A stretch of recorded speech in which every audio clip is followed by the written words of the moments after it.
Donc, souffrance au travail est le thème de l'après-midi clinique du CPCT que nous vous proposons le 15 mars prochain de 15h à 18h au centre hospitalier de Montpellier.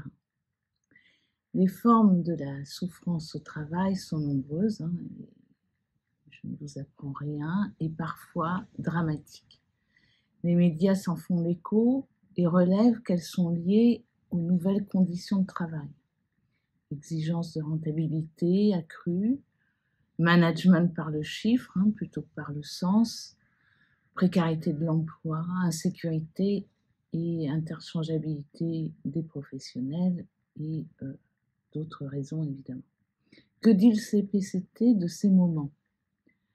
Rappelons que tout travail est à la fois une cession de jouissance et la récupération d'un plus de jouir sous la forme d'une satisfaction plus ou moins réussie. Le travail comporte donc une valeur de symptôme au service de la civilisation.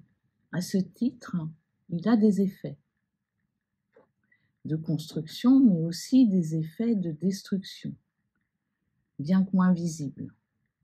Ainsi, depuis quelques années sont apparues dans le champ du travail des notions nouvelles pour désigner des souffrances au travail, le burn-out, les risques psychosociaux, le harcèlement moral.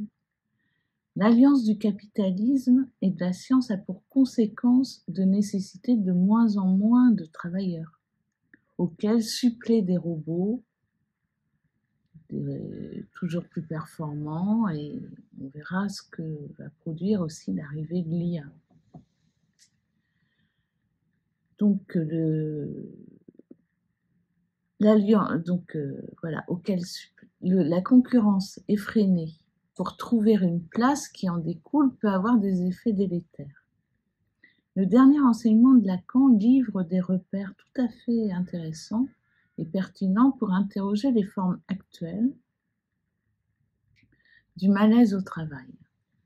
Il souligne combien le lien social prend une prévalence de nœuds, suppléant au délitement du symbolique, et de nombreux sujets trouvent un nom dans le monde du travail et de la loi sociale, et par conséquent une identification qui les soutient. Et celui qui rencontre une souffrance au travail y répond de plus en plus individuellement. Là où auparavant il pouvait faire appel à des collectifs, syndicats, la solidarité, aujourd'hui il se retrouve seul. Le CPCT est concerné par cette détresse, par le sentiment d'exclusion, de déclassement, et propose de répondre aux formes actuelles du malaise dans la civilisation. Quand un sujet s'adresse au CPCT et vient parler de ce qui ne va pas ou ce qui ne va plus, pour lui, il s'agit d'entendre son « je veux savoir », ce qui m'arrive et ce qui a été touché au plus intime de mon être. Nous répondrons à partir de ce que nous savons faire, c'est-à-dire une pratique clinique, orientée par le dernier enseignement de Lacan. Une psychanalyse qui prend en compte, on va dire, les formes actuelles du malaise dans la civilisation et ses effets sur les individus. Les traitements conduits au CPCT ne sont pas des psychanalyses, bien entendu, mais des traitements en 16 séances, au maximum, gratuits. Disons qu'ils visent le traitement d'un point de souffrance ou d'un symptôme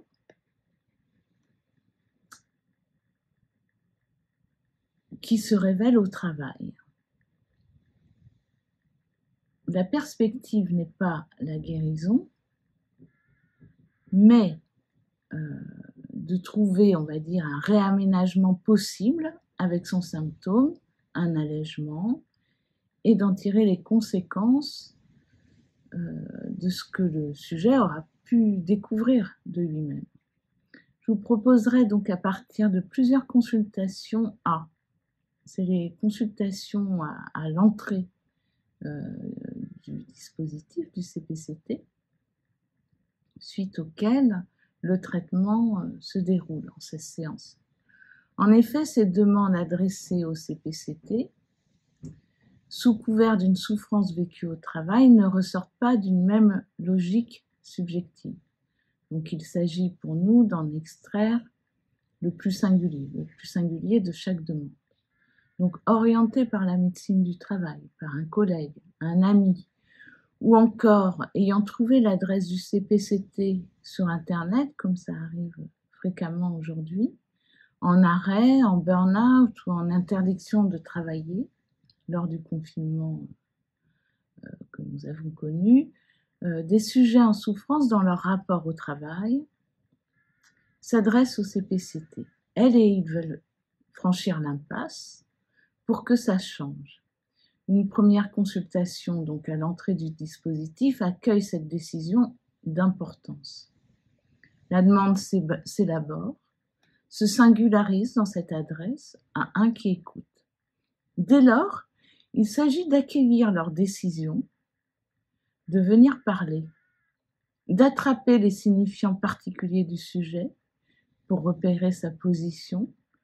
Ce dont il s'agit est de parier sur la possibilité d'un travail autrement, qui en passe cette fois par la parole.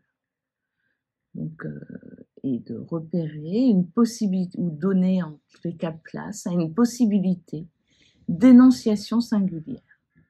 Voilà, donc je vous donne rendez-vous le 15 mars.